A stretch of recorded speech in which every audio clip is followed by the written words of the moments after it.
Bonjour à toutes et à tous, bienvenue dans le Podcast La Sueur en direct sur Twitch. J'espère que vous allez tous très bien en cette matinée, en ce mardi matin. Bonjour mon cher Russ, comment ça va? Ça va impeccable. Ah, ça fait plaisir là. En tout cas, je suis ravi parce qu'il y a déjà du monde dans le chat. Donc là, petit live matinal, bien évidemment. On va s'intéresser à Kamaru Usman contre Colby Covington number 2. Ça y est, ça a été officialisé. Timing parfait de la sueur. Hier soir, on en parlait tranquillement dans un petit actu en sueur, et l'a confirmé.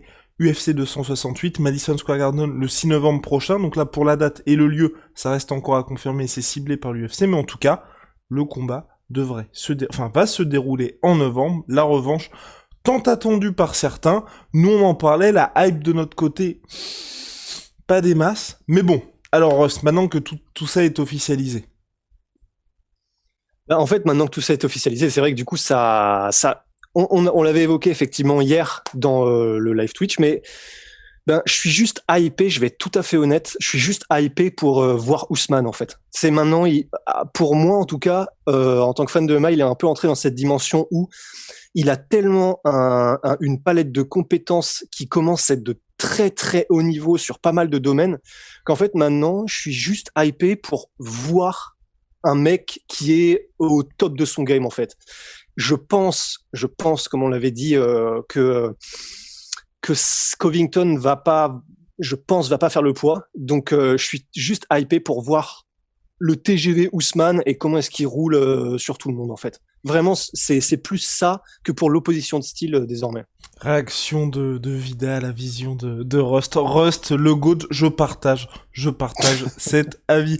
Oui, petit mot quand même pour Leon Edwards, donc qui est revenu face à Nate Diaz, 10 combats sans défaite en tout là pour l'instant, une série de 10 combats sans défaite contre Leon Edwards qui reste sur le bas-côté. Un petit mot pour lui, mon cher Rust? Toutes mes condoléances, Léon, mais bon. Le problème, c'est quoi? Le problème, c'est que c'est en train de devenir vraiment le pouli d'or du MMA, Leon Edwards. C'est triste, hein. Enfin, c'est triste.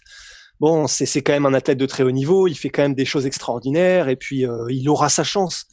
Mais là, pour l'instant, en l'état, c'est vraiment, mais c'est un cas d'école de mec qui accumule grosso modo les pas de chance, quoi. Enfin, il reste toujours au top, mais à chaque fois avec ce tout petit poil de belette là qui fait qu'il reste en dessous du title shot, en dessous de la considération des fans pour que les fans le voient et soient hypés pour qu'il combatte soit Ousmane, soit pour le titre de toute façon tout court. Donc on a une pensée pour lui, mais ouais, enfin, je sais, on sait plus trop quoi dire en fait par rapport à Leon Edwards. Personnellement, il y a quelqu'un qui suggère cette idée-là dans le chat. Je suis assez favorable aussi. Leon Edwards, Gilbert Burns pour le prochain title shot en co-main event de l'UFC 268 sur cette carte-là. Moi, je serais assez favorable parce Ouais, qu'il est chaud. Il est temps que ce mec-là puisse avoir quand même sa chance pour la ceinture, mine de rien. Bah oui, moi je suis d'accord, mais moi ce que je comprends pas, c'est pourquoi est-ce qu'il n'y a pas eu toujours ce combat contre Jorge Masvidal. J'ai du mal à comprendre. Pour moi, là, ce serait l'idéal pour relancer sa hype, parce que c'est de ça dont il manque cruellement, et maintenant d'autant plus après cette espèce de... Mais c'est tragique, quoi, ce qu'il a fait contre Nate Diaz, donc à savoir 4 rounds et demi de domination totale et 30 secondes de panique totale et absolue. Donc moi, je sais pas, je comprends pas trop. J'étais persuadé que Masvidal, ça lui permettait, de vraiment avoir une nouvelle couverture médiatique parce qu'il combat quand même quelqu'un qui est extrêmement connu et reconnu des fans. Et en plus de ça, s'il gagne contre Jorge Masvidal, enfin malgré tout, comme il est particulièrement présent, enfin dans la culture MMA en ce moment, là, ça l'aurait relancé totalement, quoi. Je comprends pas trop pourquoi est-ce qu'on fait pas ce combat. Je pense aussi, après, Leon Edwards dans une situation assez compliquée, parce que, bon, il est 3ème de la catégorie, s'il bat Masvidal, qui est 7ème, niveau sportif, tu vois, pour justifier le prochain title shot, tu te dis c'est un petit peu léger, surtout que je pense qu'il a en mémoire toujours ce combat contre Nate Diaz où il était bon, ça va m'apporter de la fame, et là je vais quand même poinçonner mon statut de contender. Ça ne s'est pas passé comme ça. Là contre Masvidal, c'est pour ça que personnellement, hein, moi le Burns contre Edwards, j'y suis assez favorable pour les deux, parce que c'est vrai que Burns, lui, ça lui permettrait de se rapprocher du prochain title shot, même si je pense que c'est assez léger encore pour le moment pour justifier une revanche. Et puis de son côté, bah Leon Edwards, il aurait le temps mérité, combat pour le titre et la revanche contre Kamaru Usman, mais en tout cas Colby Covington, Usman, ça y est, c'est sécurisé pour le Madison Square Garden, ça montre en tout cas que l'UFC table pas mal sur ce combat. Oui mon cher Rust.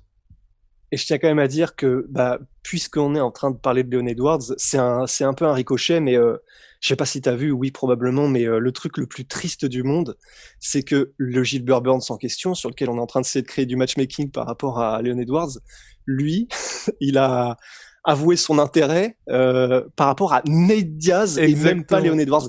C'est terrible, c'est terrible. Honnêtement, c'est tellement une espèce de gifle à la figure de Leon Edwards, mais on en est là, quoi. On en est au fait que Gilbert Burns, il a call out le perdant du combat plutôt que Leon Edwards lui-même. Enfin, on est ébobie de cette carrière de Leon Edwards, quoi. Ces derniers temps, oui, effectivement, Gilbert Burns était particulièrement actif sur les réseaux sociaux. Masvidal ou Nate Diaz, et Nate Diaz qui a répondu, je préfère affronter le gars qui vous a mis KO tous les deux. Donc, à savoir, Kamaru Usman et Nate Diaz, et c'est ça qui me chiffonne un petit peu dans cette histoire-là. C'est vrai que Nate Diaz, il faisait campagne pour un title shot, il semblait au courant que l'UFC préparait son retour au Madison Square Garden, puisqu'il avait fait aussi un post sur Instagram là-dessus en mode « Je vais peut-être devoir être main event prochainement ici ». Je ne sais pas ce qui se trame, franchement si l'UFC fait un co-main event, je sais pas moi, Burns, Nate Diaz ou un truc comme ça, ce serait quand même assez marrant. Mais en tout cas, pour Leon Edwards, c'est vrai que c'est le grand perdant, mine de rien, de ce title shot et de cette revanche entre Colby Covington et Kamaru Usman,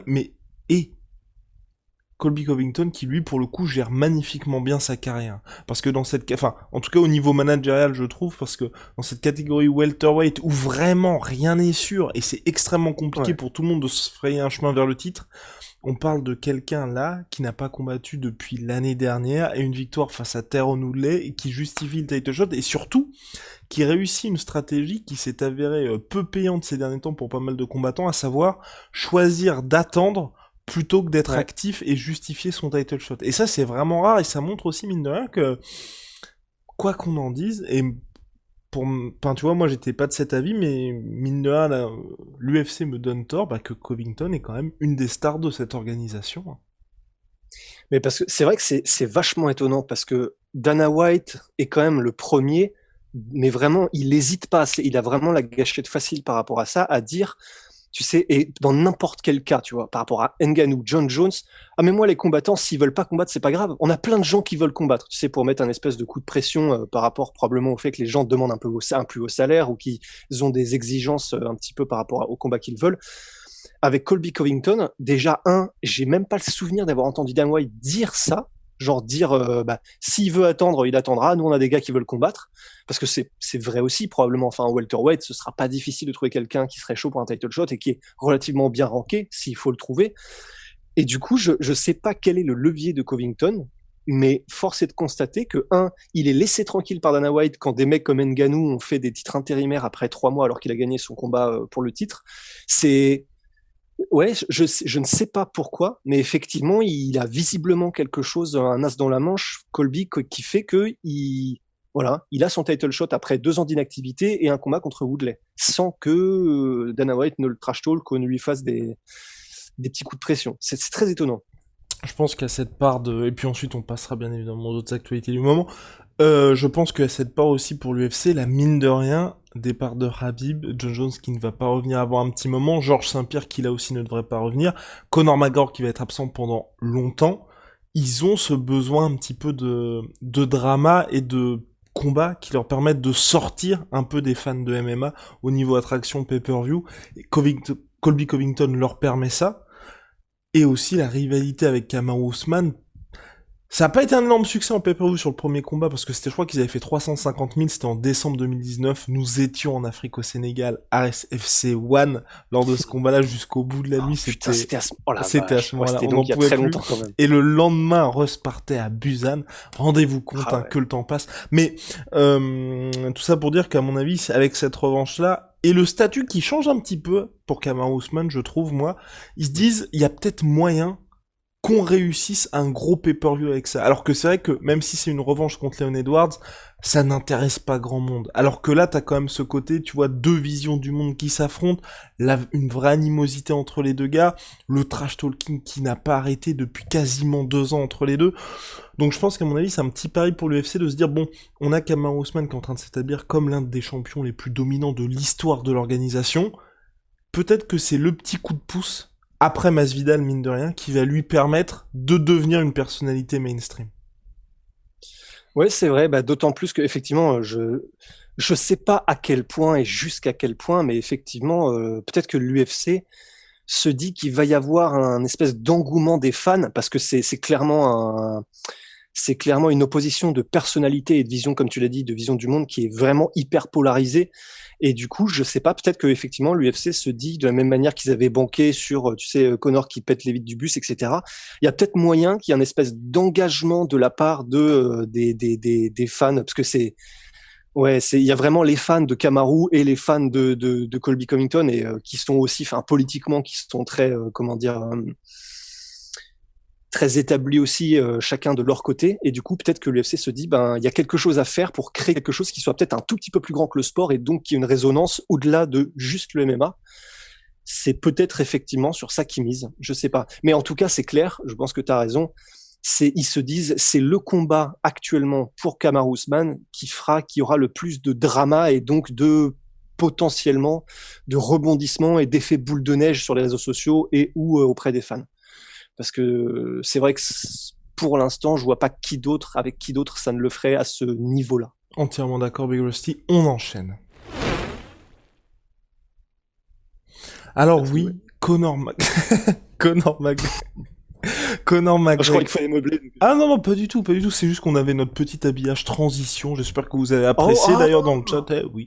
Oui, les gars. Parce que moi je le vois pas, c'est pour ça. Ah oui, pardon, Russ. Je devrais mettre un retour à Russ pour qu'il puisse voir un petit peu tout ce qui se passe en backstage. Alors oui, donc Conor McGregor qui a poursuivi son petit jeu de je tweet et je supprime, sauf que là, on est ça devient de plus en plus triste, j'ai envie de dire, pour Conor McGregor. Là, personnellement, moi, je trouvais sa famille l'a rejoint donc en Californie. Il était dans une happy place, on peut dire ça comme ça, en étant avec ses proches pour poursuivre justement son retour, on va dire, à la vie normale ensuite, une fois qu'il n'aura plus son plâtre. Mais là, il s'est lâché sur les réseaux sociaux. Bon, on a eu déjà préparé la ceinture, préparez-moi la ceinture, faites briller cette ceinture-là dans une traduction un petit peu approximative de ma part. On a eu du mal à le traduire. Exactement. Ensuite, il a poursuivi avec une analyse qui lui est propre de ce qui s'est passé contre Dustin Poirier, dans le sens tenter une guillotine n'est pas un takedown, n'est pas un takedown, se faire arrêter par le médecin n'est pas une défaite par TKO, ce n'est pas terminé, je vais revenir, insulte à la femme de Dustin Poirier, mais surtout, moi, ce qui m'a assez surpris, c'est le message envoyé à Khabib, où Khabib, juste après la défaite de Conor McGregor, avait tweeté « Le bien triomphe toujours du mal, félicitations à Dustin Poirier, j'espère que tu auras la ceinture en fin d'année. » Et là, Conor McGregor qui a répondu sur Twitter donc le Covid et le bien et Father, donc le père de Khabib et le mal, souvenez-vous, le père de Khabib Nurmagomedov étant décédé des suites du coronavirus à l'été 2020, c'est quand même, je trouve que c'est assez border, surtout que quand Khabib avait mis son message, c'était un petit pic envoyé à Conor McGregor, mais je veux dire, on n'était pas du tout dans le degré de provocation que peut avoir le tweet depuis supprimé de Conor McGregor. Oh putain, il est chiant. Mais pourquoi faire ça? Putain, c'est bizarre. Hein. C'est vraiment, c'est tellement malvenu, c'est tellement de mauvais goût. Là, c'est vraiment d'un tel mauvais goût que là, je comprends même pas pourquoi est-ce qu'il dit des choses pareilles. Surtout que ça a été le premier, malgré leur rivalité, à rendre hommage à Abdulmanap quand ce dernier était décédé. Là, je vois vraiment pas bien l'intérêt de salir la mémoire, quoi. Enfin, ouais, bah voilà, ça manque de classe, ça manque de noblesse, de caractère, ça manque de pas mal de trucs là. C'est dégueulasse, quoi, tout simplement. Difficile, une nouvelle fois, de ne pas partager l'avis de Russ, mais ouais, non, c'est assez particulier, à part, enfin, vraiment, là, je me dis juste, c'est peut-être une stratégie, tu vois, de occuper le terrain, parce qu'il commence à se Ouais, rendre mais compte qu'il va être stratégie, absent. ouais. Bah, stratégie, Ouais. c'est, on en parlait, je sais pas si on en avait parlé en podcast, mais on en parlait en off, c'est vraiment pour, moi, je pense qu'il est en train d'endosser pleinement son costume de bad guy, Bad guy. et il est en train de se dire, bon, bah, maintenant, en plus, je vais être absent pendant un an et demi, la catégorie, le monde avance, mine de rien, sans moi. Cette catégorie lightweight avance sans moi. Donc, autant aller de plus en plus là-dedans, quitte à vraiment là, passer pour un enfoiré auprès d'une partie du Mais j'ai public MMA. j'ai- j'ai du mal à comprendre ça, en fait, parce que je me dis, au-delà du fait que probablement que pour Connor, c'est effectivement un choix marketing, parce que tu sais, il y avait Ronda Rousey qui avait envoyé un tweet juste après le troisième combat en mode waouh, impressionnant, le mec il vient de perdre son combat, il s'est fait péter la jambe, mais il est déjà en train, dans la cage même, alors qu'il en est pas sorti, de promouvoir le quatrième combat. Et ce à quoi Connor avait dit merci beaucoup, tes mots me touchent beaucoup. Donc ça veut dire effectivement qu'il doit y avoir une conscience. Donc ça veut dire que c'est probablement, il le fait donc effectivement, comme tu le dis, probablement consciemment et exprès dans ce costume du méchant désormais, et vraiment d'y aller à fond dans c'est moi le vilain de l'histoire, machin. Mais bah, après, en fait, c'est juste une vision de la vie, tu vois. Je sais pas comment est-ce qu'il voit sa propre vie, mais la vie, ça n'est pas que faire des pay-per-view de plus en plus gros, quoi. Enfin, c'est la vie, c'est aussi t'as des gosses. Enfin, je suis personne. J'ai aucune leçon à donner à qui que ce soit sur quoi que ce soit, tu vois. Mais je trouve juste d'un point de vue extérieur que là, je comprends pas trop ce qu'il fait de sa vie, en fait. Je comprends pas trop où il va dans sa vie si il ne choisit de se mettre en posture de méchant, de vilain de l'histoire, que pour un énième pay-per-view, pour que ça marche encore très bien, pour pouvoir dire, bah, écoutez, c'est encore moi la star du show, etc. Je Enfin, pense je sais que pas. c'est ça, Rust. Moi, je pense Ouais, vraiment que mais c'est ça aujourd'hui, dans le bah, sens où, sportivement, bah, les résultats, là, ils sont un petit peu en berne de son côté. Ça fait depuis Cowboy Cerrone en janvier 2020 qu'il n'a pas gagné. Et il pouvait, tu sais, se rattraper à ça. Mais aujourd'hui, quand tu regardes la com de McGregor, c'est plus sur ses accomplissements au niveau business et financier, donc son classement dans Forbes, la vente de Proper 12, et le fait que ce soit une attraction en pay-per-view. Et donc, forcément, je pense que c'est un petit peu le seul truc sur lequel il puisse se rattacher, c'est ça. Mais je suis d'accord avec toi, hein, c'est quand même assez mais triste. Et c'est c'est vrai triste que de alors. documenter, moi, je préférais vraiment qu'il soit en mode je documente mon retour, le fait que je m'entraîne dans l'ombre, que là je sois toujours avec ma famille, mais que j'abandonne pas ses envies de titre, et puis qu'il reste là-dessus, parce que honnêtement, le fait qu'ils disent préparez-moi cette ceinture, ou comme il avait fait quand l'UFC avait annoncé leur toute nouvelle ceinture, je crois que c'était début 2019, l'ère, allez, 2.0 des ceintures UFC, où il avait dit justement celle-ci, c'est ce qui va me faire revenir, c'est ce qui me donne envie de revenir. Ça me dérange pas du tout, parce qu'au contraire, on a un Conor McGregor qu'on a envie de voir, ou comme il avait dit, c'était Conquérant. conquérant exactement, où c'était, je crois que c'était Charles Oliveira, qui est le 11e champion lightweight de l'histoire de l'UFC, Conor McGregor a fait, tiens, je me demande qui va être le numéro 12. Enfin, tu vois, c'est ce genre de Ouais. truc, je pense que c'est ce que les fans ont envie de lire. Mais à partir Bah, du bien moment où sûr. tu reviens dans un truc un petit peu comme ça, tu te dis vraiment à quoi bon, et puis, et puis ça n'a aucun sens, parce que quand le père de Habib était décédé, est décédé, Conor McGregor Eh oui. avait publié un message de soutien à Habib, qui est normal. Enfin, je veux dire, on est à un stade où ça dépasse toutes les rivalités, tout le sport, et puis Abdulmanap, c'est Bah quand même oui. quelqu'un qui a aussi fait du bien au MMA en général, donc tu vois, tu peux pas être d'un côté dire, bon bah ok, on est rivaux, machin, féroce sportivement, tout ça, mais d'un côté, bah il y a quand même la vie qui est en dehors de ça, et dès que par des moments, je sais pas, de folie ou autre, se mettre à réinsulter le gars, parce que c'est pas du tout crédible, ça n'a aucun sens non plus, et puis tu peux pas toujours chauffer le chaud et le froid. Tu Enfin, peux pas toujours chauffer le chaud et le froid, oh là là. souffler le chaud et le froid. Souffler le chaud et le Mais froid. t'inquiète. On a compris. Non, mais c'est sûr. Et puis, bah, au-delà du fait que je pense que personne vraiment, ou peut-être vraiment quelques hurluberlus, mais je pense que personne n'est à l'aise avec ce genre de truc. Là, ce qu'il a dit là, donc j'étais pas au courant, mais par rapport au Covid et Abdullah, je pense que personne n'est en mode ah, c'est stylé, c'est marrant. Personne. Donc c'est vraiment endosser le rôle du vilain, mais en entachant toi ta propre réputation à jamais en fait.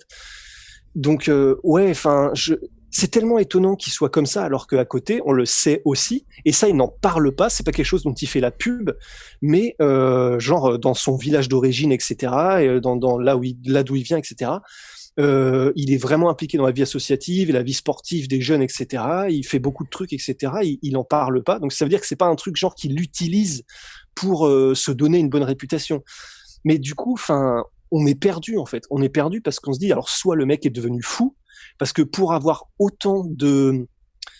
balayer autant d'un revers de main sa propre réputation et s'en foutre complètement de ce que les gens penseront de lui plus tard. Alors qu'à côté de ça, tu fais tout ça, soit effectivement ça lui est monté à la tête le fait que c'est un conquérant dans l'âme, probablement, enfin son début de carrière le prouve, et que maintenant, comme il sent qu'il est vraiment complètement largué, mais il a envie d'être là, mais c'est juste qu'il a plus le niveau, et que machin, bah, peut-être qu'effectivement il devient à moitié fou. Je vois que ça, parce que si c'est une décision consciente que d'endosser ce rôle vraiment c'est pourri de faire ça. Ben, je vois pas bien la stratégie à long terme quand il aura 50 piges et qu'il faudra qu'il explique ce qu'il a dit à ses gosses, tu vois. C'est ça. Et encore une fois, je dis ça, mais enfin, c'est pas moi le champion de la morale, hein, mais juste d'un point de vue objectif, je comprends pas, tu vois. Mais oui, bah enfin. En tout cas, affaire à suivre pour Conor McGregor et son retour à la compétition. On va terminer cette actu en soir là-dessus. Oui, alors quelqu'un nous demande si c'est un live ou une redit. C'est bien un live. On essaiera de faire ça aussi souvent que possible pour les actus en sueur. Ouais. Quelqu'un qui dit aussi, peut-être oui, remarque assez pertinente, oui. Il faut vraiment considérer le fait que Conor McGregor puisse être sous antidouleur pour écrire ce qu'il dit et donc il est dans des moments un petit peu difficiles pour lui. En tout cas, affaire à suivre. N'hésitez pas à nous dire ce que vous avez pensé. Oui, c'est vrai. Ben, en fait, ouais. c'est vrai, mais j'ai envie de dire, c'est vrai peut-être que, et ça c'est sûr et certain, quand t'es bourré de pain medicine, etc., t'es pas toi-même. Mais dans ces cas-là, j'ai envie de dire, bah, c'est Conor McGregor, tu vois, il a un management, il a probablement des community managers aussi de temps en temps. Enfin, ce serait quand même triste et dommage que personne ne vérifie ce qui sort du téléphone de Conor McGregor ou ce qui est publié, quoi. Et remarque de quelqu'un également, en attendant ça marche, tout le monde en parle, c'est de la com, s'il provoque pas, il sera invisible pour 1 an. C'est aussi un argument, bien évidemment, qu'on avait soulevé néanmoins. Mon cher Rust, on va se dire à très très vite pour de nouvelles aventures. N'hésitez pas à nous dire si vous appréciez ces petits lives qui se déroulent dans la matinée, si vous avez un horaire que vous préférez ou pas, ce que vous pensez aussi de Conor McGregor, soit en commentaire sur YouTube si vous nous regardez sur YouTube, ou soit dans le chat, bien évidemment. Les podcasts sont disponibles sur toutes les plateformes en audio, Spotify, Deezer, iTunes, et j'en passe, bien évidemment. N'hésitez pas à vous abonner. Petit pouce bleu si vous nous regardez sur YouTube. Mon cher Rust, vous le savez. Big shout out à my sweet protein. You got it. Jusqu'à moins 80% en ce moment sur toute MyProtein avec les seuls, moins 17% avec le code La Sueur. Et puis Venom, wouh, sponsor de l'UFC, sponsor de La Sueur. On se retrouve très vite pour de nouvelles aventures. Et je vous dis see ya, Russ vous dit see ya et vous souhaite une très bonne journée. Faites de sport et puis d'envie, bien évidemment.